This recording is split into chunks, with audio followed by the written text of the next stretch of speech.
Okay, so we are starting with the client and server architecture.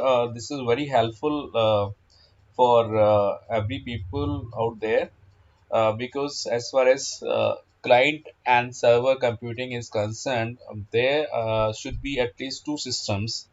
One is the host, or you can say the server, and other is the client. So in this model, data is stored in a powerful computer, that is the host. These computers are known as the servers.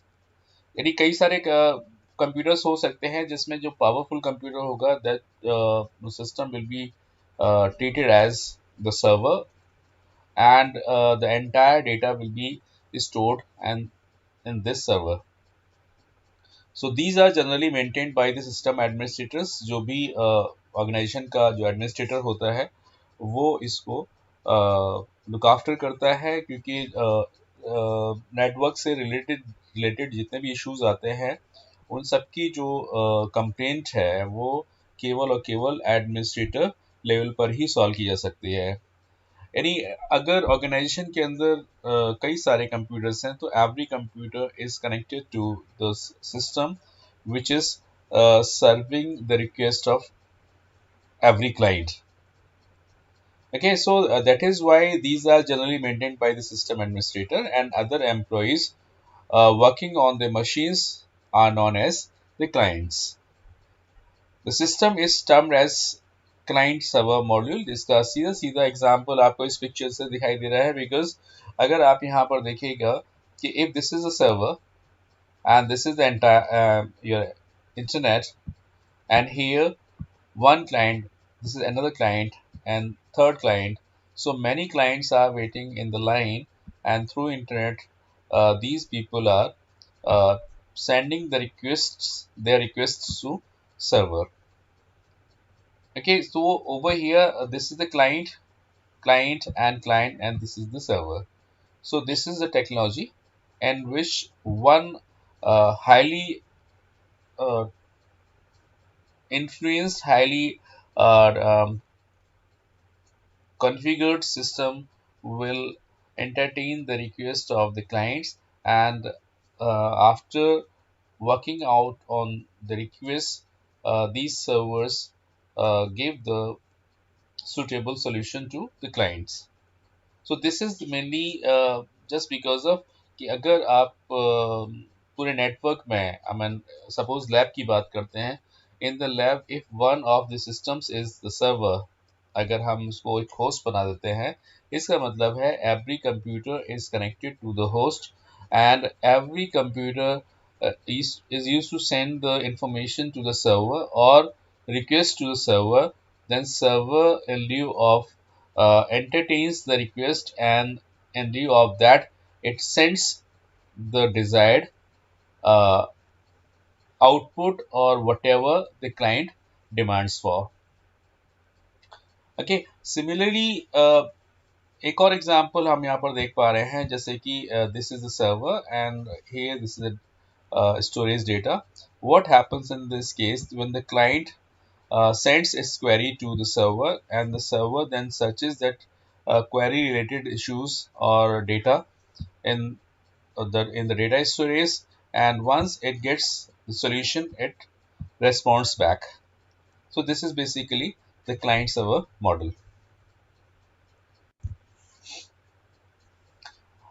This is very important thing about networking, that is cloud computing. This is very important because on cloud computing, one or two questions are expected to come. So what is cloud computing? So this is here described that cloud computing is a kind of distributed data processing technique. Cloud computing is a style of computing in which dynamically scalable and often virtual resources are made available as a service over the internet. So this is basically measurable. आसानी से इसको हम मतलब अपने control में लेकर के अपना डेटा प्रोसेस करा सकते हैं डिफरेंट सोर्सेस यूज करके जो कि अवेलेबल हैं। ओके, आज की डेट में cloud computing is the best solution to every problem. हालांकि यहाँ पर आपको ये पता चलेगा क्लाउड कंप्यूटिंग पे ही हम काम कर रहे हैं, लाइक अभी जो भी हमारे लेक्चर्स वगैरह हो रहे हैं सारे के सारे क्लाउड्स में हैं. So over here we are using the Google Cloud. So what are the advantages of this cloud system? So yeah, this is less investment. That is, any work can be initiated on less or zero balance. Maintenance is also less expensive. Speed is quite high. So cloud computing can provide required resources in less time. Reliability, it is provided by reliable companies, organizations, hence it is very reliable. So there are so many companies who are providing cloud services, maybe Microsoft and Google and many more. Scalability means its capacity can be purchased as per your fluctuating requirement. Whatever the demand of the system, you can procure the space from the cloud and store the data or process the data accordingly. Environment support, because and सबसे बड़ी जो problem होती है वो environment की होती है, because their ICs are mounted on the motherboard. Some systems are also there, they used to produce some kind of pollution, and that is why यहाँ पर क्लाउड कंप्यूटिंग अगर है तो यहाँ पर पोल्यूशन का भी थोड़ा सा जो परसेंटेज है वो कम हो जाता है. That is why it supports environment. Cloud saves energy as well as minimizes carbon excretion, क्योंकि जितना भी कार्बन एमिशन होता है एग्रोनॉमिक्स के को देखते हुए, तो यहाँ पर अगर हम क्लाउड्स यूज़ करते हैं तो क्लाउड कंप्यूटिंग में जो है इस टाइप की प्रॉब्लम्स थोड़ी सी कम हो जाते हैं. So that is why all the systems, all the countries and companies all expect cloud computing. What are the disadvantages? Advantages के साथ साथ कुछ डिसएडवांटेजेस भी हैं, बट वो एडवांटेजेस को देखते हुए अगर प्रिकॉशन लिए जाए तो नेग्लिजिबल है. That is online privacy and security is not safe. This is the biggest problem, because जो साइबर क्राइम वगैरह है वो it is the reason.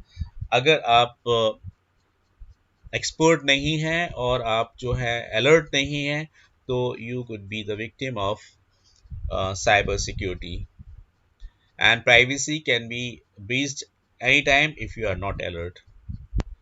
You cannot access your data without internet. This is the biggest problem. If like अभी जो हमने face किया है, that was internet was fluctuating time to time, and I was not able to connect to you, and this is the problem. So you cannot access your data without internet. यहाँ पर जब हम ये virtual class की बात कर रहे थे तो I was not able to connect to you because internet was not there. और अगर इंटरनेट आता है तो until unless proper signals are available, your devices might not work. कितने टाइप हो सकता है कंप्यूटिंग हो सकती है, तो यहाँ पर दो तरीके का होता है नॉर्मली. एक तो प्राइवेट क्लाउड्स होते हैं, दूसरे जो होते हैं पब्लिक क्लाउड, जिसके अंदर हम गूगल क्लाउड्स यूज करते हैं, अमेजन का यूज कर सकते हैं, माइक्रोसॉफ्ट यूज कर सकते हैं. These are the clouds. So this is very important topic of your this curriculum. I mean, जो नेटवर्किंग जो पार्ट है इसके अंदर क्लाउड कंप्यूटिंग के ऊपर तो आपसे क्वेश्चन कोई ना कोई पूछा जा सकता है, और इसके अंदर आपको ये भी बताना पड़ सकता है कि या पूछा जा सकता है पब्लिक क्लाउड्स कौन कौन से होते हैं और उससे आप क्या क्या सर्विसेज ले पाते हैं. सिमिलरली प्राइवेट क्लाउड्स कौन कौन से हो सकते हैं, यानी डिफरेंट कंपनीज जो कि आपको क्लाउड सर्विस देते हैं वो सारे प्राइवेट क्लाउड्स हैं. जितनी भी कंपनीज के अंदर मैंने अब अगर इस टाइम पर हम देखें तो ई कॉमर्स कंपनीज तो बेसिकली क्लाउड पे ही वर्क करती हैं और ये जो है सेल ऑफ भी करते हैं क्लाउड. लेकिन गूगल भी सेल ऑफ करता है बिजनेस पॉइंट ऑफ व्यू से, लेकिन आप इसके चार्जेस बड़े मिनिमल हैं. तो we can buy the cloud space as per our needs.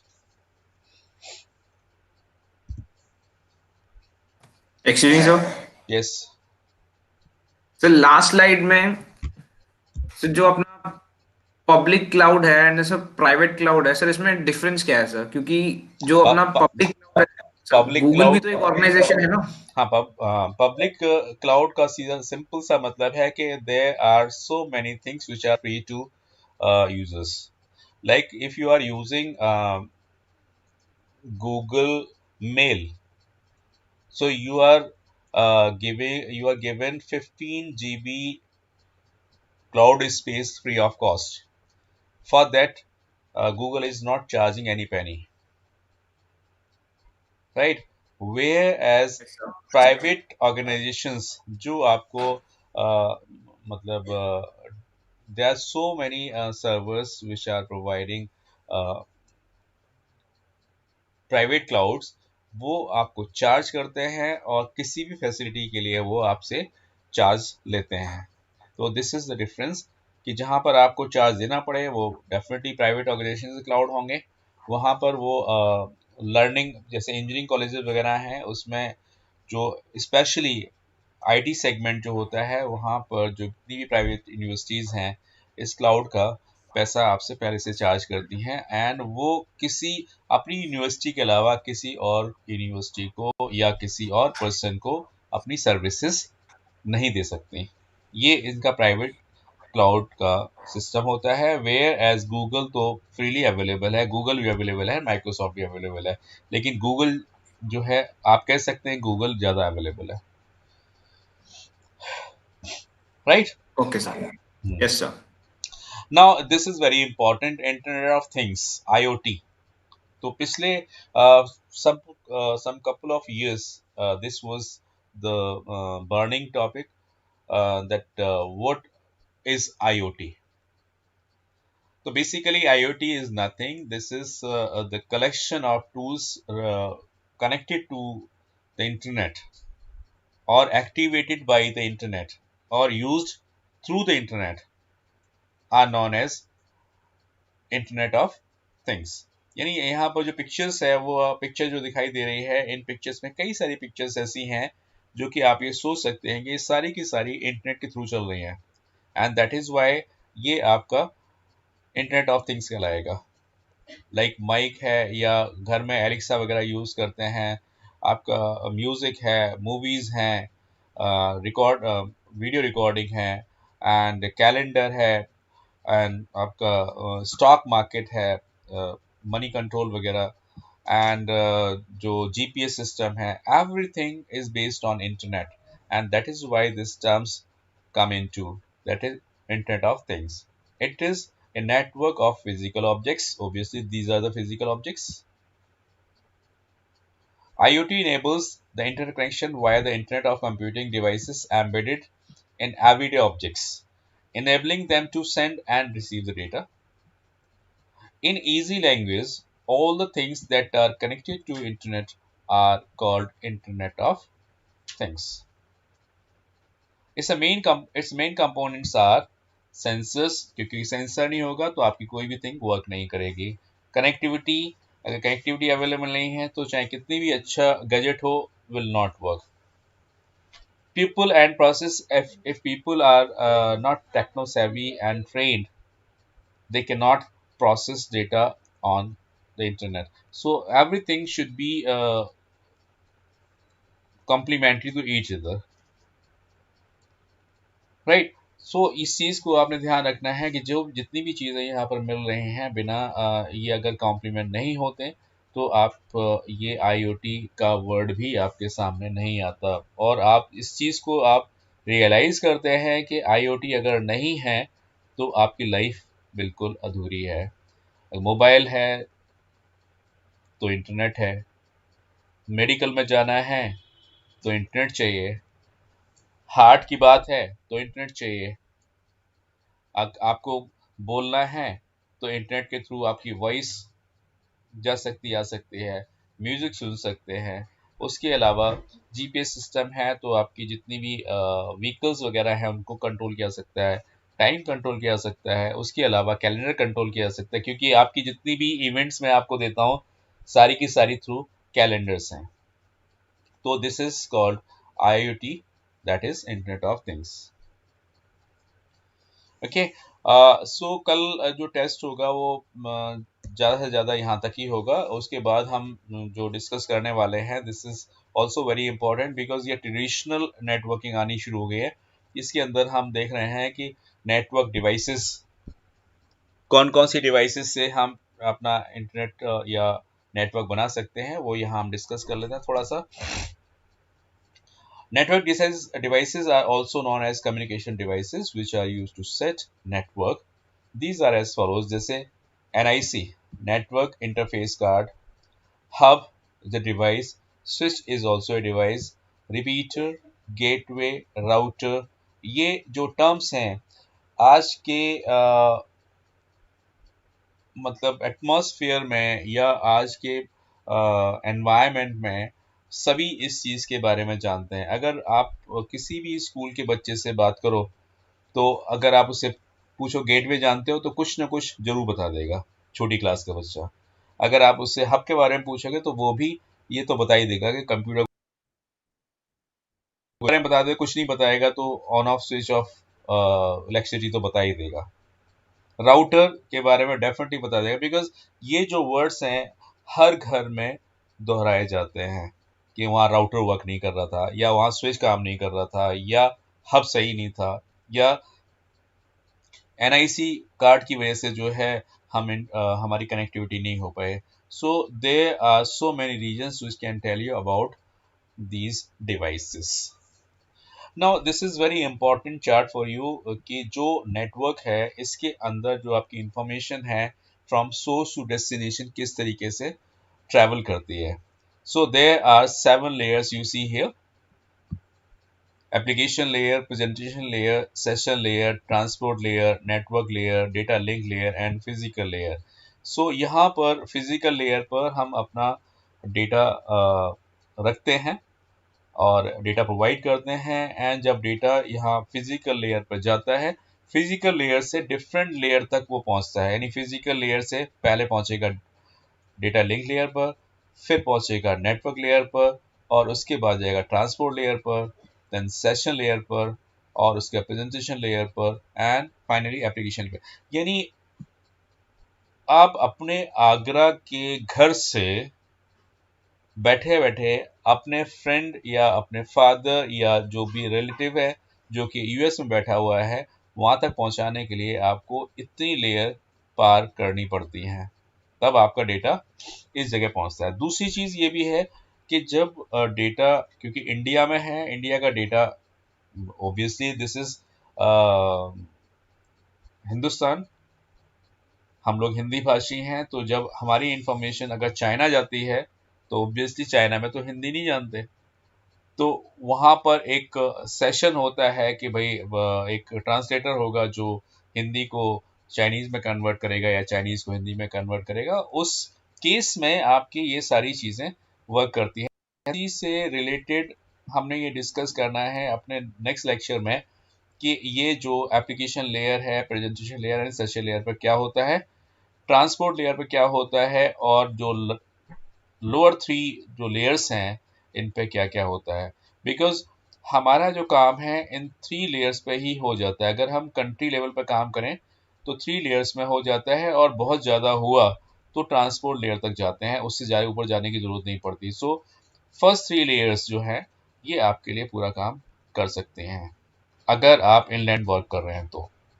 लेकिन अगर आप ओवरसीज में वर्क करना चाहते हैं तो आपको नेक्स्ट 4 लेयर्स पे भी डिस्कस करना पड़ेगा, उनके लिए भी जानना बहुत ज़रूरी है। तो यहाँ पर आने के बाद फिर मैं आपको सिर्फ और सिर्फ ये बताना चाहता हूँ कि इनकी डेफिनेशंस क्या हैं। वैसे तो आप देख सकते हैं